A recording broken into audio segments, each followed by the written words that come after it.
네, 저희 2부로 돌아왔습니다. 2부에서는요, 10일 명성교회가 소속된 서울 동남노회 노회 분립을 논의하는 노회가 열렸었는데,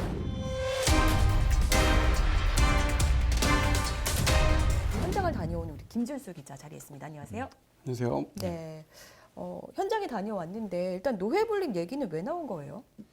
일단 그 명성교회 측과 그 비대위 측의 그 갈등의 골이 깊어질 대로 이렇게 깊어진 건데요. 정상적인 노회 행정이 이게 불가능할 정도라고 합니다. 그래서 최근에 불거진 그 명성교회 미자립교회 후원기금 조성 경위 및 집행력 보고서 사태도 갈등이 골에 깊어져만 가는 그 서울 동남노회 상황을 적나라하게 보여준 사례라고 할 수 있습니다. 그러니까 명성교회가 그 노회 그 미자립교회 분들한테 좀 금품을 살포했다 뭐 이런 얘기가 나왔었는데, 뭐 그런 정황이 드러난 이제 보고서였고요. 그렇죠. 그걸로 인해서 갈등의 골이 더욱 깊어졌다 뭐 이런 얘기인 거죠. 뭐 단적으로 보여주는 또 사례라고 좀 보여지고요. 네. 그리고 이제 그 노회 중에 나왔던 얘기인데 그 수습정권위원회에 권고도 있어서 노회 분립을 좀 추진했다라는 사실이 좀 드러나기도 했습니다. 그래서 이제 명성교회 측 임원인 그 서기 김성건 목사가 노회 분립 경위를 설명하면서 나왔던 내용인데요. 이렇게 수습위에서는 그 행정적인 편의도 최대한 봐주겠다라는 이야기도 했다고 합니다. 행정적인 편의를 봐주겠다 이게 무슨 얘기예요? 그 당회가 어쨌든 충족되지 않더라도 이제 그런 예도 있다고 하는데 이제 2년 안에 30개 당회를 채우면 노예 분립이 그대로 되는 거고 그렇지 않으면 이제 뭐 다시 해산된다는 식으로 이렇게 그런 사례가 있었다고 하더라고요. 그리고 어쨌든 이제 이렇게 수습위 차원에서는 어쨌든 뭐 노예 분립을 최대한 이렇게 시켜주기 위한 뭐 여러 가지 편의 같은 거를 좀 이렇게 설명해 준 걸로 보이고요. 그렇게 해서까지라도 어떻게 보면 노예 분립을 해줄 가능성이 좀 컸던 그런 거였네요. 최대한 뭐 지원을 좀 해주겠다라는 뭐 그런 이렇게 수습위에 좀 네. 이렇게 권고가 있었던 것 같고요. 아무래도 지난 제104회총회 수습안에 대한 비판 여론이 높기도 하고 또 최근 노회에서도 그 수습안에 대한 뭐 재검토 내지 철회해야 한다는 헌의안도 올라오고 있는 상황에서 좀 그런 것들을 의식한 수습위에서 좀 그 책임을 면피하기 위한 어떠한 하나의 수단으로 이렇게 노예 분립을 권고한 것이 아니냐라는 이렇게 분석도 나오고 있습니다. 네, 노예 분립. 그러니까 이렇게 복잡하고 네. 드러난 것만으로는 이해가 안 될 때는 노예 분립이 누구에게 이익이 되느냐, 누구에게 불이익이 되느냐 이 두 가지만 딱 알면은 이 사태의 논점이 다 파악됩니다. 노예 분립이 되면 누가 가장 유리합니까? 이익이 됩니까? 그래서 아무래도 일반적으로 좀 명성교회라는 이야기도 많았는데요. 명성교회가 유리한 이유는 이런 거죠. 이제 서울 동남노회 안에 김수원 목사님 같이 이렇게 올곧은 분이 반대를 하면은 골치 아프잖아. 노회장이 반대하면 골치 아프죠. 이런 인간하고 이제 완전히 빠이빠이해서 친명성 노회를 만들면은 그러면은 뭐 하고 싶은 거 다 할 수 있으니까. 그래서 명성교회에게 이득이 된다 이런 얘기죠. 예, 분립하면. 일반적으로 이제 그렇게 많이 보고 계시고, 근데 또 한편으로는 이제 명성교회가 좀 약간 좀 부담을 좀 갖고 있다. 그래서 뭐 어떤 거냐면 이제 명성교회 때문에 노예가 쪼개졌다라는 네. 좀 그런 비난 여론을 좀 의식하고 있다라는. 근데 이야기도 명성교회 있다고 때문에 하더라고요. 한국교회가 개망신을 당했다. 그것보다는 낫지 않습니까? 부담감이? 그러니까 명성교회 측에서도 머리를 계속 굴렸을 것 같아요. 계산을 계속 했겠죠. 이거 어떤 게 우리한테 유리할 것인가 계산을 계속 했을 것 같은데 어찌됐든 결과는 예상 외로 부결이었습니다. 이거 아무도 예상하지 못했다고 해요. 예, 뭐 다들 노예 그 분립안 이제 부결됨에 따라서 좀 의외의 결과다라는 좀 평이 많았는데요. 노예 분립은 사실상 좀 정기노예 개최 전부터 기정사실화되는 분위기였습니다. 이미 뭐 명성교회 측과 비상대책위원회 측 임원들 사이에서 네. 좀 공감대가 형성돼 있고 그렇기 때문에 노예 분립을 위한 절차가 순조로울 것이라는 좀 예상이 좀 지배적이었는데요. 뭐 결과를 뜯어보면 이제 뭐 목사 총대 176명 중 찬성 92명, 반대 84명, 장로 총대 58명 중 찬성 33명에 반대 25명으로 나타났습니다. 그래서 노예 분립을 위한 그 의결 정족수인 그 목사 장로 제적 인원의 각 인원의 3분의 2의 찬성을 얻지 못했기 때문에 이제 부결이 된 것이죠. 이 자, 중에서 그러면은- 명성교회 표가 어느 정도가 있는지 되게 궁금하네요. 네. 네.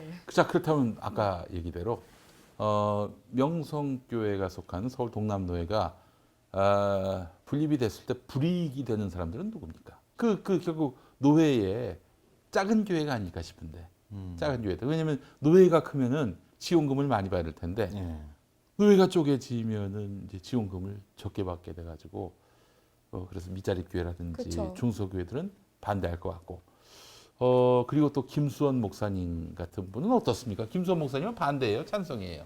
사실 뭐 정확한 의중까지는 제가 뭐 이렇게 여쭤보진 못했고요. 그분도 뭐 이제 한편으로는 이렇게 분립하면 김사만만 좋을 텐데 이렇게 분리해 주는 게 나을까라고 생각하면서도 이제 그 인간 안 보니까 이 지긋지긋한 그 인간 안 봐도 되니까 좋겠다 이렇게 생각할 수도 있을 것 같고. 뭐 사실 뭐 심정적으로는 좀 그런 생각도 많이 좀 드실 것 같고, 근데 또 한편으로는 이제 비대위 쪽에서는 이제 그 명성교회 미자립 그 기금 관련자들을 좀 처벌하기 전까지는 이렇게 분립돼서는 안 된다라는 좀 의견도 있다고 하시더라고요. 그렇군요. 그리고 아까 이 사장님 말씀하신 네. 그게 불이익을 받는 분들, 그래서 좀 실제로 그 노예 분립을 이렇게 토의하는 과정에서 네. 한 총대분이 그러면 만약 노예 분립을 만약 한다면 자기가 좀 노예를 선택할 수 있는 뭐 그런 선택권. 달라라는 그러네요. 뭐 그런 총대도 있었습니다.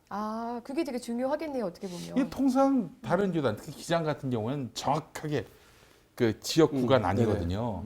그 이제 이 서울의 강북에는 서울 북노예가 있고 서울 노예가 있어요. 그러니까 이 종로구 중심으로 서쪽, 그리고 동대문구 중심으로 서쪽, 그리고 용산구 중심으로 서쪽, 여기가 서울 노예고, 그 오른쪽은, 그 동쪽은 다 서울 북노예 소속입니다. 그래서 얄짤없어요. 예를 들어서 이제 어디입니까? 종로구 평창동, 그 바로 성북구 정릉동하고 연결되거든요. 정말 단 1cm라도 종로구 쪽에 있으면 무조건 서울 노예예요. 네. 예, 이렇게 돼 있어요. 그런데 그 통합은 어떻습니까? 통합은 그 구분이 분명치가 않아가지고 예컨대 그 한 지역임에도 불구하고 이 교회와 이 교회가 노예가 다른 경우가 있어요. 예를 들어 예컨대 평양 노예, 예를 들면은 뭐 서울 노예. 평양 노예면은 서울에 있어도 평양 노예야. 예. 예. 그래서 노예를 자유롭게 선택할 수가 있는 건데 만약에 동남 노예가 분립된다면은 그 같은 지역 안에서도 동남 노예, 그래서 신설 노예 이렇게 나뉠 수 있다는 거죠. 뭐 그런 부분도 분명히 있으실 거고요. 어쨌든 이제 분립 과정에서 사실은 이제 어제 그 노회는 이렇게 분립을 이제 하냐 마냐라는 그 결의하는 자리였기 때문에 분립 과정을 이제 세세하게 나누는 뭐 그런 과정도 사실 지난한 뭐 그런 이제 토론과 어떤 뭐 협상의 뭐 그런 그것도 이제 수반될 상황이었고 큰 틀에서 하느냐 마느냐, 고냐 스톱이냐 예. 이걸 결정하는 자리였다. 예. 그렇기 때문에 이제 이후의 과정에서 사실은 뭐 그런 뭐 이사장님이 언급하신 그 지역적인 경계도 사실 무시할 수 없을 거긴 할 거고 그리고 이제 뭐 비대위 쪽이나 뭐 이렇게 명성 쪽이나 이렇게 진영이 명확하면 뭐 나누기 편하겠지만 또 이제 그렇지 않은 분들의 사실 의사까지 이렇게 존중하면서 이렇게 분립하는 과정을 이렇게 생각해 보면 뭐 그런 총대의 어떤 그 발언도 사실은 좀 어느 정도 일정 부분 이해가 되는 측면도 있지 않나 좀 생각이 듭니다. 그분은 어느 쪽으로 가고 싶어서 그렇게 말씀하셨던 걸까요? 근데 뭐 궁금하네요. 예, 말씀은 뭐 이제 중립적이라고 하시는데 제가 아이디어 하나 내겠습니다. 신설 노예의 가입 교회는 명성교회 딱 하나. 그래도 네. 다른 노예하고 거의 그 신자 수는 똑같을 걸. 예. 예. 다 더 합치면은- 많거나 더 많거나. 예. 그러면은 결과적으로 그냥 명성교회만 퇴출하면 되는 거네요. 그러니까요. 사실 간단하게. 예, 뭐 그러면 제일 좋지 않을까 싶은데. 예. 네. 그래요. 그게 우리의 관심사는 이제 사실은 뭐 여기가 뭐 갈라지느냐 마느냐 이걸 떠나서 이 명성교회 세습 문제와 관련해서 어떤 여파가 있는지 이걸 것 같아요. 예. 이거 어떻게 전망이 됩니까? 사실상 지금도 이렇게 그 식물 노예다라는 그런 이제 이렇게 평가가 좀 나오고 있는 상황에서 네. 아무래도 이제 노예 분리까지 이렇게 불결된 상황에서는 이렇게 당분간 또 이렇게 식물 노예 상태로 쭉 진행이 될 수밖에 없을 것 같고요. 그리고 사실 이렇게 노예 그 과정에서도 이렇게 임원진들 간의 그 갈등이 이렇게 수시로 이렇게 불거졌습니다. 그래서 사실상 이제 뭐 명성교회 측 4명, 또 비상대책위원회 측 4명 이게 4대4 동수 구조에서 이루어진 그 임원진이다 보니까 결의 자체가 불가능한 구조였고 그렇기 때문에 그 명성교회 미자립교회 기금 보고서도 이렇게 별지 형식으로, 그러니까 정식 보고서에 포함되지 않고 별지 형식으로 이렇게 노예원들에게 좀 보고된 뭐 그런 경우였고요. 그래서 새삼 또 이렇게 수습 정권의 수습안이 그러니까 노예를 수습시키기는커녕 이 갈등의 고를 계속 깊어지게 만드는 이렇게 구조적인 문제를 사실 제공하지 않았나 또 그런 이제 이야기도 나오고 있고요. 네. 그 좀 정리하자면은 그 명성교회가 속한 서울 동남노회가 분리되느냐 마느냐 이 논란의 촉발 지점은 세습 문제가 한참 논란이 됐을 당시에 명성교회가 서울 동남노회 소속 미자립 교회에 엄청나게 이제 후원금이 들어가야 하는데 거기 들어갈 후원금이 동남노회 임원들한테 갔다.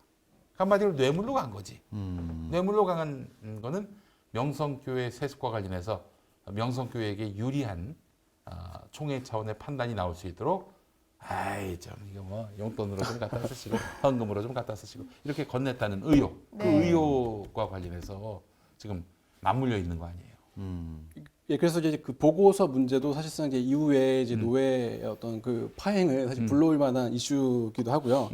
그래서 이제 그 비대위 쪽 그 임원진 분들도 최대한 관련자들의 좀 책임을 묻겠다는 입장이시고 또 이제 반대 쪽도 그런 뭐 이렇게 조사를 하게 된 배경이 뭐냐. 또 그런 보고서를 왜 정식 보고서가 아닌 이렇게 별지 형식으로 이렇게 뭐 노회원들에게 송부했냐 뭐 이런 식의 이제 명분을 들어서 계속해서 이제 김수환 목사를 이렇게 압박하는 그런 상황이 있습니다. 공개하지 말라는 사람들은 그 왜 공개했냐고 말하는 사람들은 돈 받은 사람들입니까? 거기에 관련되신 분들도 계시고요. 예. 아무래도 이제 그 명성교회 쪽 부끄럽습니다, 참. 예, 임원분들의 반대로 아유. 이렇게 그런 식으로 좀 진행됐다고 밝히기도 했습니다. 한 얼마 받았을까요? 거기 이제 그 미자립교회 받으신 것만큼 받으셨는데 뭐 이렇게 더 받으셨는지는 사실 잘 모르겠고 예. 액수가 어느 정도 되는지. 그 보고서에 나온 내용으로 보면 뭐 300만 원, 뭐 400만 원, 뭐 이런 인당. 예예. 인당.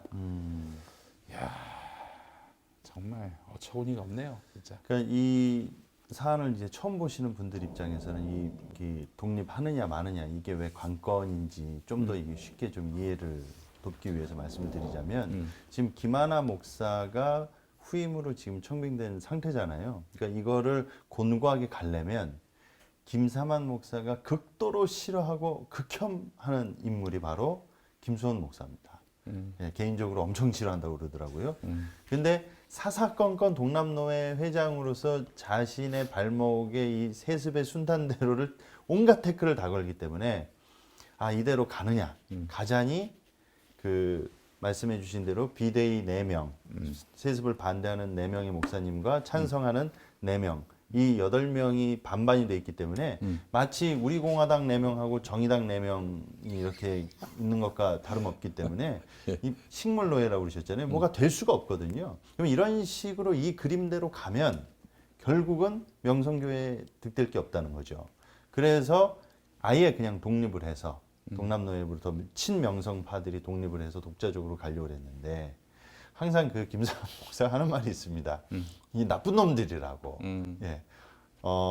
말씀해 주신 대로 3분의 2, 3분의 2가 장로 3분의 2, 목사 3분의 2가 통과가 돼야 되는데 이번에 또 반대표가 나왔단 말이에요. 네. 그러니까 김사만 목사 입장에서는 평소 때 얼마나 공을 들였겠습니까? 그리고 지난 총회 때 총회장과 그리고 수습정권위원회랑 명성교회와 김사만 목사 쪽에서 이렇게 싹 해가지고 이번에 반대표를 받아내려고 정말 혼신의 힘을 다했단 말이에요. 그래서 저희가 이 동남노회 밑에 시차례가 6개가 있는데 보통 일반적으로는 시차례에서 헌의안을 올릴 때 네. 보통 한두 시차례에서 올리지 6개 시차례가 동시적으로 이렇게 올리는 경우는 없습니다. 근데 이번에 이 분리안을 6시차례가 올렸다는 거는 이거는 명성교회 측에서 입김이 있지 않는 이상 이렇게 할 수가 없는 불가능한 그것과 같다고 이렇게 보시는 분들이 많은데 예. 그 부분은 공고가 와서 예. 노회가 이제 사실 뭐 4대 4다 보니까 이렇게 뭐 제대로 된 결의가 안 되니까 일단 시차례 쪽에 예. 다 이렇게 협조를 구해서 네. 의견을 물으신 거라고 하시더라고요. 예. 근데 이제 이렇게 말씀을 하시는데 시차례 6개가 동일하게 헌의안을 이렇게 똑같이 하는 경우는 없다는 거죠. 그 사례가. 그래서 어쨌든 명성 입장에서는 친명성파들을 이끌고 동남노회랑 분리시켜야 앞으로 이제 본인들 세습 이후로 탄탄대로로 이렇게 안정화를 끌고 갈 수 있는데 이 반대표가 나왔기 때문에 네. 결과적으로 김삼환 목사 평소 때 하는 말이 있습니다. 이 노예 목사들 다 도둑놈들이고 나쁜 놈들이거든요. 그러니까 이 돈 받은 사람들도 네. 사실상 반대표를 던졌다는 거예요. 그러니까 얼마나 그 배신감이 크시겠어요. 네. 우리 김 목사님 저기 청구서 좀 보내시죠. 청구서 좀 보내세요. 왜 네. 자꾸 이렇게 주시기만 하시고 너무 베푸시기만 한다 보니까. 예. 어쨌든 이 세습 문제에서 이렇게 노회의 어떤 갈등 이런 것까지 계속해서 이어지면서 이게 끝이 없습니다. 일단은 우리가 할 일은 이 세습 무효 이게 지난 104회기 총회에서 수습 정권위원회에 의해서 불이한 방법으로 수습 이제 김하나 목사가 2021년부터 영성교회 담임 목사가 위임 목사가 되게끔 한 이 수습 정권위원회 결정부터 무효화시키는 게 굉장히 중요할 것 같은데 저희 계속 소송단 지금 모집했고 지금 진행할 거죠? 네, 그렇습니다. 예. 저 소송 총회 결의 무효를 위한 소송인단 이제 결성이 됐고요. 저희가 이제 곧바로 소송에 착수하게 됩니다. 그래서 민사법원 통해서 무효가 확정되면은 수수반은 뭐 없었느냐 맞느냐 고민하실 필요 없습니다.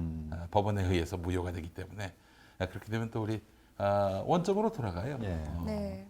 안 된다. 세습 안 된다. 원점으로 돌아가니까요. 그 결과를 도출하기 위해 최선을 다하겠습니다. 네, 이제 105회기 총회가 굉장히 중요할 것 같은데 지금 그럼 총대들은 다 정해져 있는 그렇죠. 어제 노회에서 그러니까 또 중요했던 것이 이제 총대 선출이었는데 네. 또 제가 전해 듣기로는 좀 그래도 다수의 또 명성 측 인사들이 포함됐고 네. 또 이제 거의 약간 푸념식으로 하시던 말씀이 좀 이렇게 비대위를 도와줬던 분들은 다 탈락이 되고 그 외 분들이 좀 되신 분들이 많다. 그러니까 뭐 당회조차 구성되지 않는 뭐 미자립교회 목회자들 중에서도 그러니까 이제 뭐 명성층 인사로 분류가 되나 보죠. 그래서 이제 그런 분들도 좀 총대로 되신 분들이 있다라는 또 이렇게 이야기도 전해 들었습니다. 그래요.